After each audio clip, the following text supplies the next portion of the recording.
भगवान सरस्वती गोस्वामी भगवान की जय, अंत कोटि वैष्णव की जय, रामाचार्य श्री हरिदास ठाकुर की जय, कहो श्री कृष्ण चैतन्य प्रभु नित्यानंद श्री अद्वैत गदाधर शिवासादि गौर भक्तवृंद की जय, श्री श्री राधा कृष्ण गोविंद श्याम कुंड राधा कुंड गिरिवर्धन की जय, वृंदावन धाम की जय, नवद्वीप धाम की जय, गंगा माई की जय, यमुना माई की जय, तुलसी देवी की जय, भक्ति देवी की जय, स्वामी तो भक्तवृंद की जय। All glories to the Assembly Divorce. All glories to the Assembly Divorce. All glories to the Assembly Divorce. Thank you very much.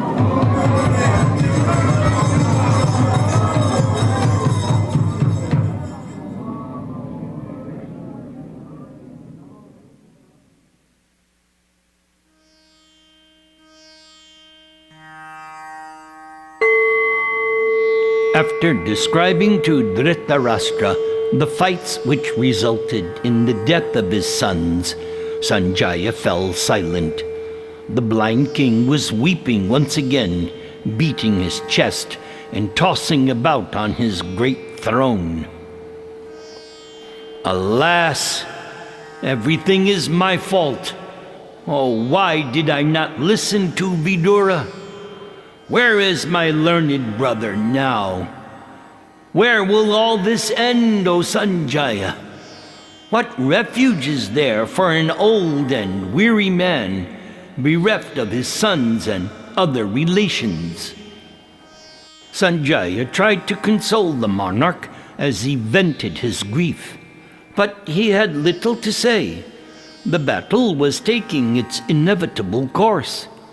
Dhritarashtra had been told many times about the outcome. Now, Bhimasena was systematically destroying his sons, just as he had vowed.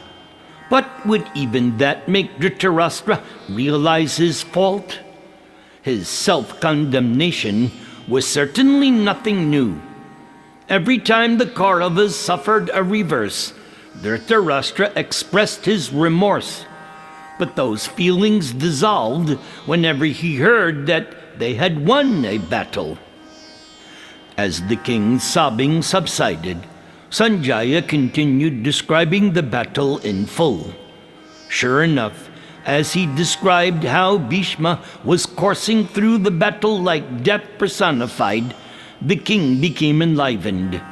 He sat forward and listened carefully as Sanjaya told him how the grandfather had routed the Pandava troops.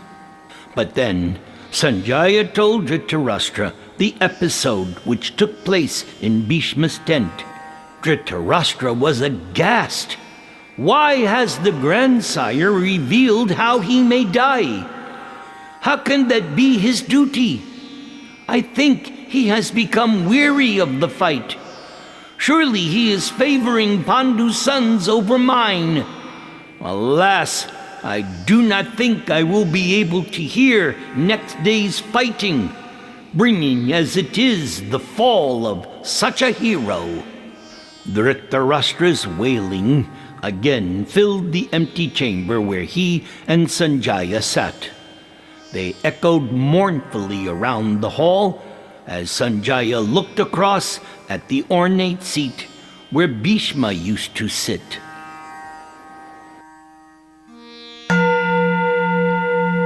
Chapter 12. The Fall of Bheshma-deva. As sunrise approached on the 10th day, sounds of thousands of drums, cymbals, conchs, and trumpets filled the air. Donning their armor and taking up their blood-stained weapons, the warriors came forward for battle. The Pandavas arranged for Shikandi to ride in his chariot at the forefront of their formation. Bhima and Arjuna protected his two flanks, and behind him came Abhimanyu and Draupadi's 5 sons. Then, spreading out in fan behind them, all the Panchalas, headed by Drishtadyumna, Satyaki, and Chekitana, stood ready to fight. Other powerful Rathas and Maha-Bharatas protected the formation's key points. With a joyful roar, they rushed at the Kauravas. At the center of the Kaurava formation stood Bhishma. Duryodhana ordered his best fighters to surround and protect the grandfather. Duryodhana knew the Pandavas would target Bhishma. Until they checked him, their success would be uncertain. Duryodhana himself stayed close to the grandfather, carefully watching the moves of the Pandavas. As the two armies clashed, the slaughter began. Accepting the fact that this would probably be his last day, Bhishma made one final and supreme effort. If he were to fall, then he should go down fighting to the best of his ability. Bhishma let loose arrows upon the Pandava troops in incessant showers, while countless men, horses, and elephants fell under Bhishma's assault. It began to look as if Bhishma was present everywhere as he wheeled about on the battlefield. Then all 5 Pandavas went towards Bhishma, awed by his power. In their minds they honored him, but with depressed hearts they gazed upon him, even as the gods had gazed at Vritrasura. Bhishma was consuming their forces like a fire swallowing a forest. But now, standing between Bhima and Arjuna, Shikandi roared out his challenge and sent 3 arrows at Bhishma. They struck him on the chest, penetrating his armor. Bhishma felt his anger rise, but with a slight smile, Bhishma called out, "Oh, Shikandi, I will never strike you in this fight. Why, even now, you are still the same person the Creator made you before. So you are no match for me." Shikandi became infuriated by Bhishma's words. "O mighty armed hero, it is you who are the destroyer of Kshatriyas. I know about your fight with Parusharam, and I have seen for myself your prowess. Still, I will fight with you. Whether or not you fight back, I will slay you in battle. O afflictor of foes, know this for certain. Now, take a good view of this world while you can, for you will not escape from me with your life." At once, Shikandi fired 5 more arrows, which pierced Bhishma in the shoulder joint. Wincing, Bhishma turned away from Shikandi and instead attacked the warriors who were surrounding him. Arjuna came up next to Shikandi and said, "O mighty armed hero, maintain your assault on the grandfather. He will not be able to harm you. I will protect you from any other fighter who may come to Bhishma's aid. Today, we must lay low this Bhishma, or else face the derision of our own men." Shikandi longed for Bhishma to fight with him. Shikandi sent clusters of swift arrows at the Kuru commander, striking him all over. But Bhishma would not respond. Moving back around in a circle, Bhishma avoided Shikandi and at the same time rained down his shafts upon the Pandavas. Bhishma was supported by a huge division of elephant warriors and thousands of charioteers. Duryodhana personally marshaled his forces around Bhishma, ensuring that he was carefully guarded on all sides. Now, with a roar, Arjuna charged into the fray. He shot countless arrows, carving a path through the Kauravas. As Arjuna ranged about, leaving in his wake a trail of destruction, Duryodhana became alarmed and approached Bhishma. "O grandsire, behold how my troops are being routed by that enraged Arjuna, just as a herdsman belabors his herd with a cudgel. This Arjuna belabors my troops with his Gandiva bow. O mighty armed hero, I see no other shelter than your illustrious self." Bhishma just lowered his bow and looked at Duryodhana. "O best of men, hear my words. Before the battle began, I vowed I would slaughter 10,000 men per day, and I have kept my vow. Now I will make one final promise. Today, either I will kill the Pandavas or they will kill me.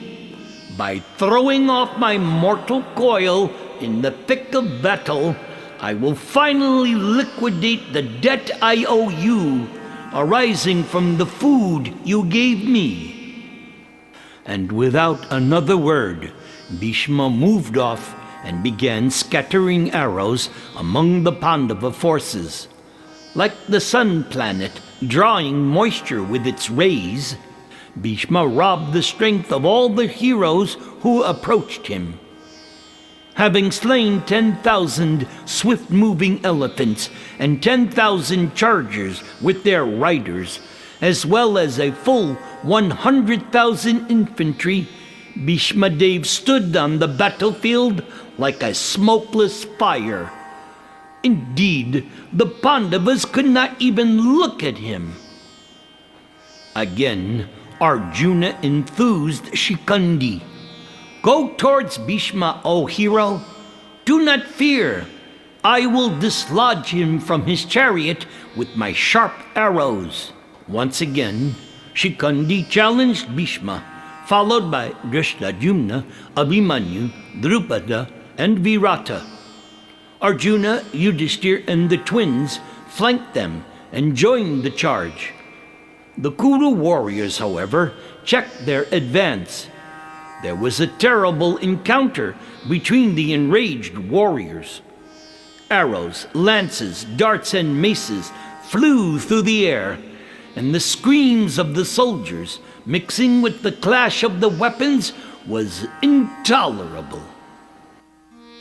With Shikandi before him, Arjuna steadily approached Bhishma.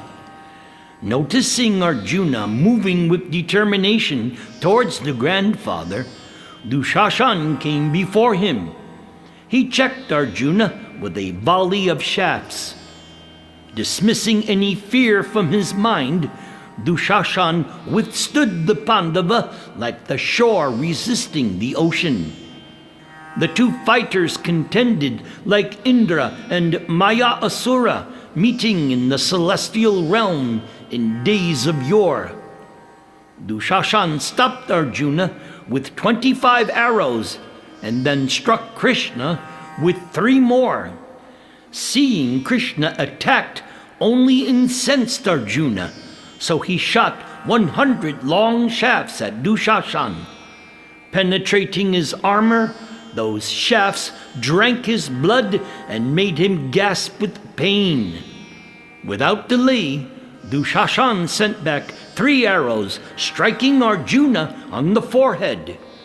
As blood streamed down his face, Arjuna looked as beautiful as Mount Meru with its towering crest stained with red oxide. Now, laughing loudly, Arjuna cut Dushashan's bow with 3 crescent-headed arrows fired simultaneously. Arjuna followed that at once with 50 more hammer-headed arrows, smashing Dushashan's chariot. Then Arjuna shot 100 more spiked arrows towards Dushashan as his chariot fell apart around him. But without losing his composure, Dushashan resisted Arjuna's attack, firing his own razor-headed shafts, which cut down Arjuna's arrows mid-air. All the warriors who were witnessing this marvelous feat cheered Dushashan. Now Dushashan felt encouraged and thus launched another 25 arrows at Arjuna. Struck by the shafts of Dushashan, Arjuna blazed up in fury. He sent so many arrows at Dushashan that the Kaurava prince was forced to flee. Now, with his body pierced all over, Dushashan ran 300 paces and mounted Bhishma's chariot. With all their principal warriors at their head, both armies faced each other for a violent exchange of weapons. Bhishma was backed by Duryodhana, Drona, Kripa, Ashvathama, and all the other Kuru heroes, while the 5 Pandavas were backed by Drishtadyumna, Shikandi, Satyaki, Abhimanyu, and the other Pandava fighters, and they all stood against each other.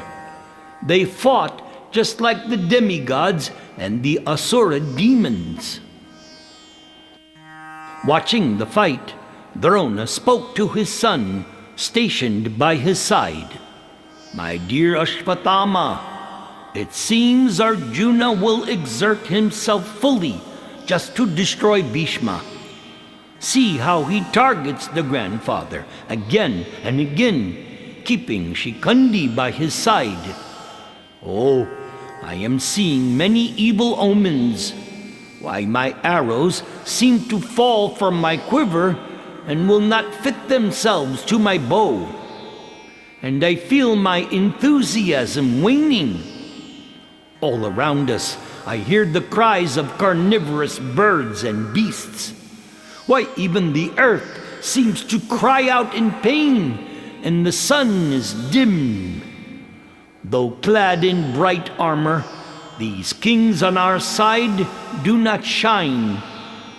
Indeed, all these signs indicate that our illustrious Bhishma will soon fall down.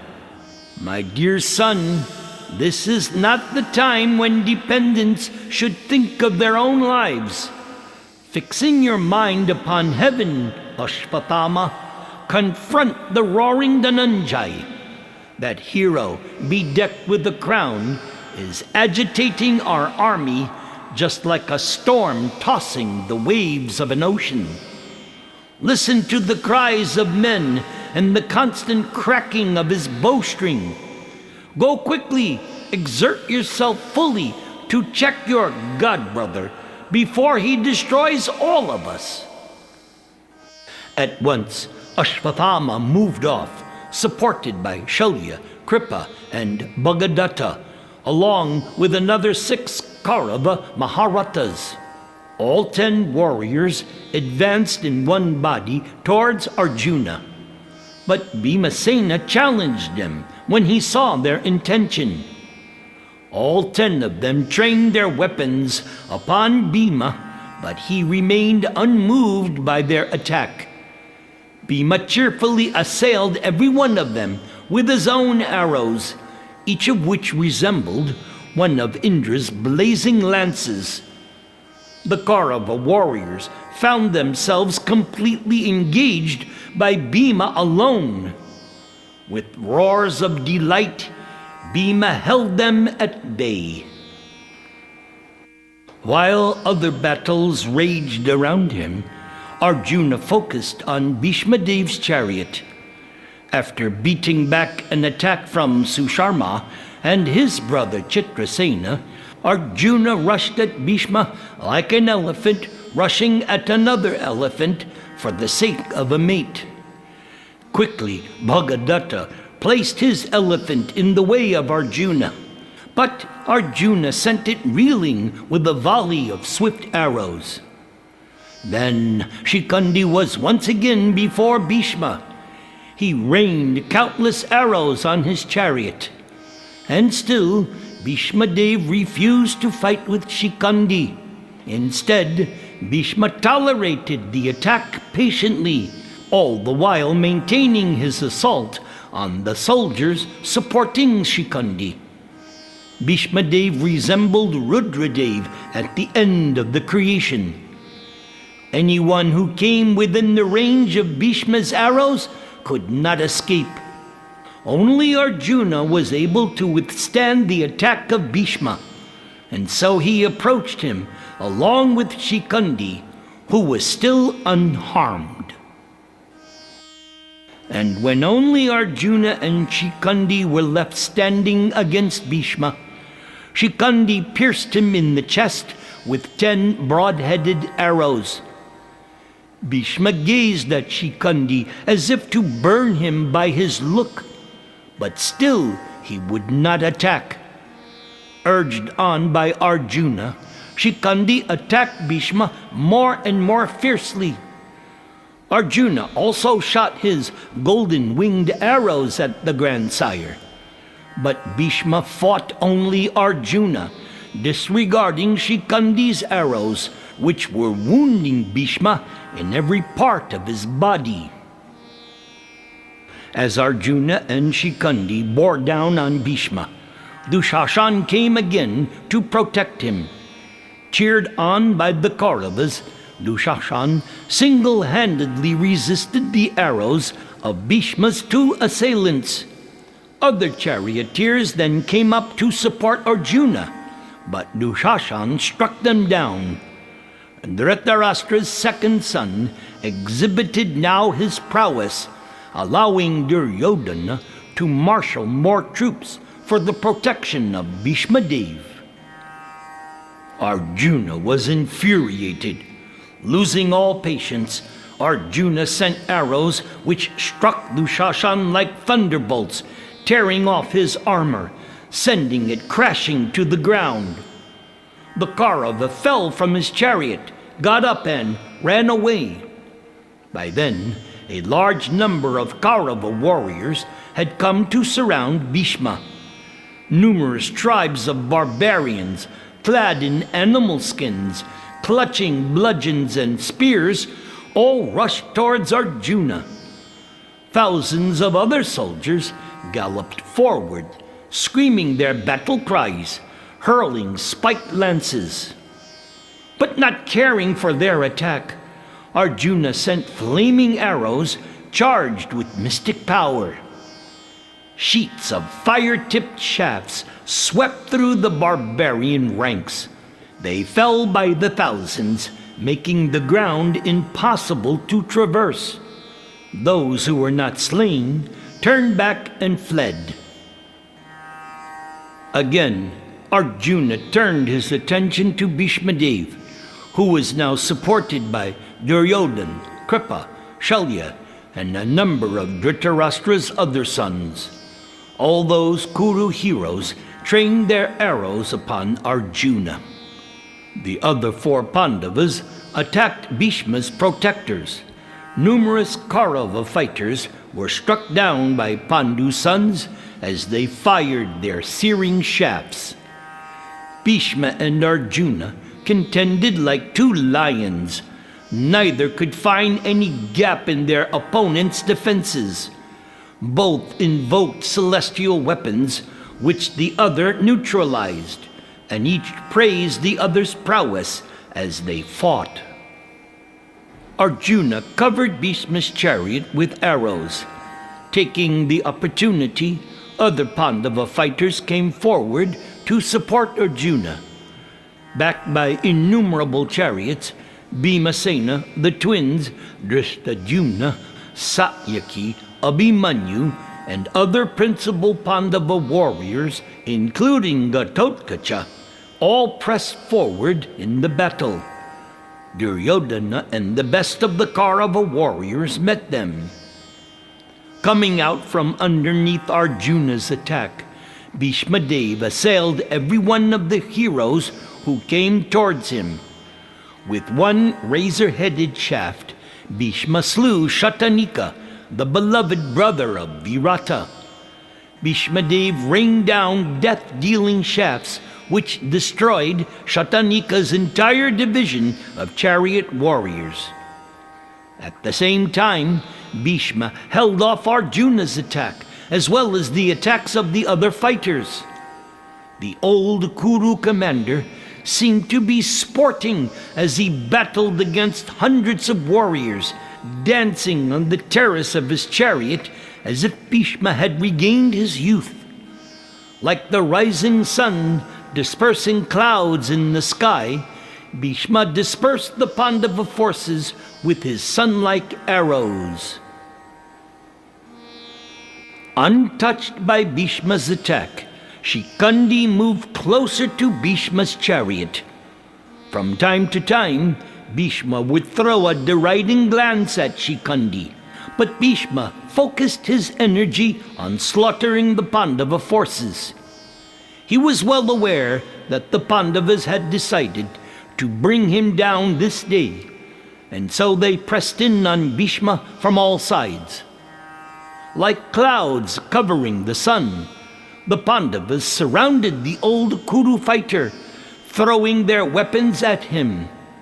Spiked and razor-headed arrows, battle axes, maces, mallets, lances, bludgeons, darts, and javelins all fell towards Bhishma, but the great general only smiled.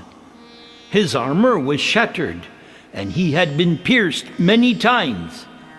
But oblivious to the pain, Bhishma fought on, embracing a hero's end. Bhishma's chariot wheeling in the midst of all the attackers, Bhishma spun around, firing arrows in all 10 directions. Now, sensing that it was time to defeat Bhishma, Arjuna again placed Shikandi in front of him and rushed forward. With a perfectly aimed arrow, Arjuna cut apart Bhishma's bow. As the Maha-Bharatas of both armies engaged, Arjuna and Shikandi came before Bhishma, both of them firing barbed arrows which pierced Bhishma deeply. Arjuna killed Bhishma's horses and charioteer and brought Bhishma's chariot to a halt. And with a crescent-headed arrow, Arjuna brought down Bhishma's flag standard. Bheshma-deva then took up another bow, worked with gold and ivory, but immediately Arjuna shattered it.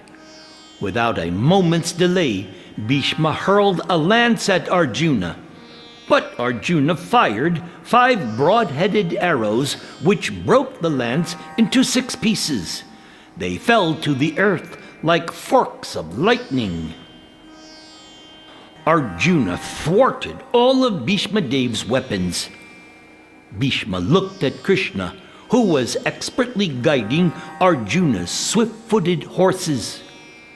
Bhishma now could understand the end was near, as fate would have it. Bhishma could not win a battle when Krishna was on the opposite side. And even though Krishna was not actually fighting, his mere presence was sufficient to ensure the invincibility of Arjuna and the Pandavas. Bhishma lowered his weapons. Now, all of his skill and power would prove to be of no avail. Bhishma began thinking of death. And in the heavens, the assembled rishis, along with the 8 Vasus, addressed Bheshma-deva. O Gangeya, we all desire that you stop fighting. Withdraw your heart from this battle, for it is time. Bhishma alone could hear the heavenly voices. Suddenly, a cool, fragrant breeze began blowing.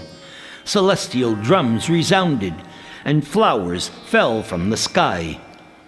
As Bhishma stood in thought, Shikandi raised his bow and shot 9 arrows, striking Bhishma full on the chest. And at the same time, Arjuna fired 25 short but thick arrows, striking Bhishma with tremendous power. Arjuna quickly followed those with 100 steel shafts. Stunned, Bhishma resolved to make one final assault on Arjuna. He would go down fighting. There could be no other way. Firing a volley of shafts, Bheshma-deva thwarted the attacks of both Arjuna and Shikandi. Quickly, Arjuna cut Bhishma's bow, and with hot tears pricking his eyes, Arjuna fired thousands of straight shafts, piercing Bhishma's mighty frame like snakes entering the holes of a mountain. Although both Arjuna and Shikandi simultaneously shot their arrows at Bheshma-deva, the old Kuru hero considered that only Arjuna's shafts were capable of bringing him down. Bhishma called out to Dushashan, who had rushed suddenly to his side, "O Bharata, these arrows, resembling thunderbolts and coming at me in a straight line end to end, are Arjuna's, not Shikandi's. I can distinguish between them because they have the touch like that of a Brahmana's rod or of the Vajra weapon of Indra. Even the gods themselves could not resist these arrows. Like furious snakes with protruding eyes, these arrows are penetrating my vital organs. Only Arjuna is capable of bringing me down. Why, even all the monarchs of the world united could not afflict me." So now, with one last supreme attempt, Bhishma raised a massive lance, hurling it at Arjuna with all of his strength. Arjuna cut it into 100 pieces. Bending his Gandiva bow to a full circle, Arjuna fired arrows 20 at a time in a continuous line. Seeing Shikandi directly before him, Bhishma lowered his weapons and did not resist Arjuna's attack. His arrows struck Bhishma in waves. Why, there was no space thicker than the width of 2 fingers on his body that was not pierced. Before the shocked eyes of all the Kauravas, Bheshma-deva fell headlong from his chariot. With his head pointed towards the east, Bhishma lay fully supported by the arrows of Arjuna sticking out from his body. No part of Bhishma's body touched the earth. The Kuru army was overwhelmed with sorrow. Cries of grief rippled across the battlefield, while from the sky a celestial voice resounded. "Oh, how can this hero, this illustrious son of Ganga, leave his body when the sun is in its inauspicious southern course?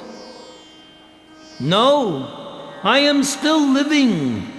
Although the course of the sun is southward, by my father's boon, I have decided to wait until it moves towards the north before giving up my body. I know the Vedic instructions that a yogi should leave the body only when the sun is in its northern track. So until then, I will lie on this battlefield just befitting a warrior, and I will await my final moment. Death will not take me until I desire it." Duryodhana and his followers were utterly confused. They did not know what to do or where to go. They dropped their weapons and wailed. And as the sun reached the western horizon, the Kauravas stood about the battlefield, dispirited, afflicted with grief. And for some time, no one could find the strength to move. While on the other side, the conchs of the Pandavas were blown, and the soldiers cheered. Thousands of drums were beaten, and trumpets and horns sounded. Word of Bheshma-deva's fall spread around the battlefield within moments. The warriors of both armies stopped their fighting and stood wherever they were, their minds stunned by the impossible news. Some cried out loud, others ran wildly about, some swooned. Now, assuming the forms of swans, celestial rishis descended from the heavens and walked around the fallen Bheshma-deva, who lay there with his mind absorbed in yogic meditation. Mystics, siddhas, charanas all praised Bhishma from the sky, and as darkness fell, the earth itself seemed to cry out, "Oh, this one is the best of all sages, knowers of the Vedas." Breathing long and heavy sighs, Duryodhana rode swiftly to Drona Acharya, who had been taken to a distance away from Bhishma, and informed him of Bhishma's fall. Hearing the news, Drona fell from his chariot in a faint, and when he returned to consciousness, he ordered the Kauravas to withdraw. Duryodhana, Drona, Kripa, and all the other Kuru leaders sorrowfully made their way towards where Bhishma lay. Seeing Bhishma at last felled, Bhimasena leaped down from his chariot and danced on the battlefield. Arjuna, however, was sober. He asked Krishna to drive his chariot to where the Kuru chief was laying. Dismounting with bow in hand, Arjuna went over to the fallen warrior, kneeling by his side.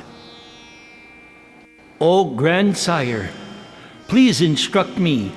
What can I do for you? I am struggling. I cannot control my voice, and my grief is rising. Command me at once, and consider it done." "O Falguna, see how my head is hanging down. O hero, please fetch me a suitable pillow. Only you are equal to this task." Understanding Bhishma's desire, Arjuna lifted his bow and fired several arrows charged with Vedic mantras. The arrows stuck into the ground beneath Bhishma's head, forming a headrest. Bhishma smiled. His arms pierced all over and resting on arrows, Bhishma raised his right hand from the wrist just to bless Arjuna. "O son of Pandu, properly you have understood my desire. This is the only fitting pillow for a warrior slain on the battlefield." With wide open eyes, Bhishma looked all around. He was surrounded both by Pandavas and Kauravas. They all stood with folded palms, gazing at his face. Duryodhana and his brothers were shamefaced, for they had failed to protect their finest fighter and the leader of their forces. Now the old grandfather and guide for all the Kurus had fallen. Remorse consumed Duryodhana's heart, for it was by his insistence only that this war had to be fought, and now Bhishma slain. Seeing the Kauravas' shame and sorrow, Bheshma-deva reassured them. "I have attained that end which is always sought by heroes. This bed is to me no less than an excellent bed of the finest down and silk. Soon I will see my ever-living ancestors in the blissful realms of paradise. Why should I lament?" As Bhishma spoke, a number of skilled physicians arrived, carrying herbs and balms. Bhishma raised his head to speak, his voice rasping, barely rising above a whisper. "O kings of this earth, after paying proper respects to these brahmanas who know Vedic mantras, and then rewarding them, Please dismiss them. I have no need any more of physicians. My end has come, and I am ready for it. So it is not my duty to allow myself to be treated by these physicians. I want to die from these arrows. So let me lay here until the sun reaches the point of the compass, occupied by Vaishravana. Then I will depart for the higher regions. Then Bhishma's head fell back onto the arrows, and he closed his eyes. Duryodhana sent the Brahmanas away, and he stood for some time in silence, looking at the fallen hero. Then, sighing, Duryodhana and his brothers, and all the kings supporting the Kauravas, circumambulated Bhishma 3 times. Slowly they made their way back to camp, seeing nothing but desolation all around them. The Pandavas also offered respects to Bhishma before returning to their camp. As they departed, Yudhishthira spoke to Krishna.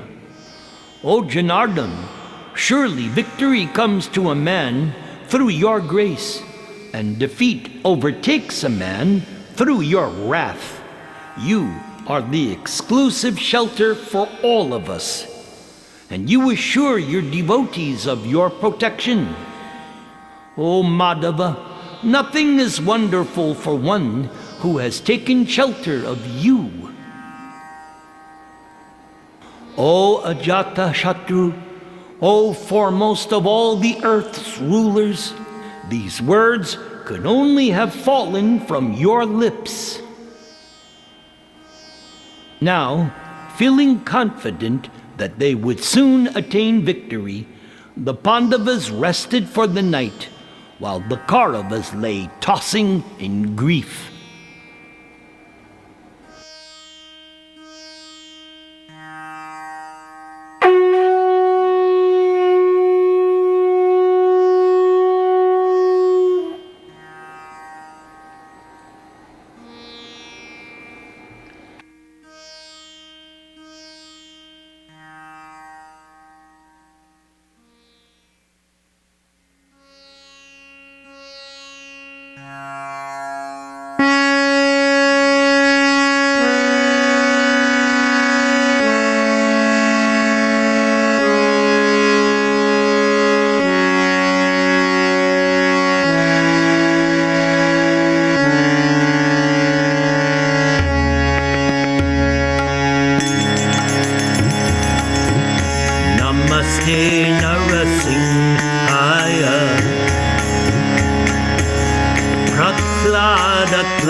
Maha-Bharata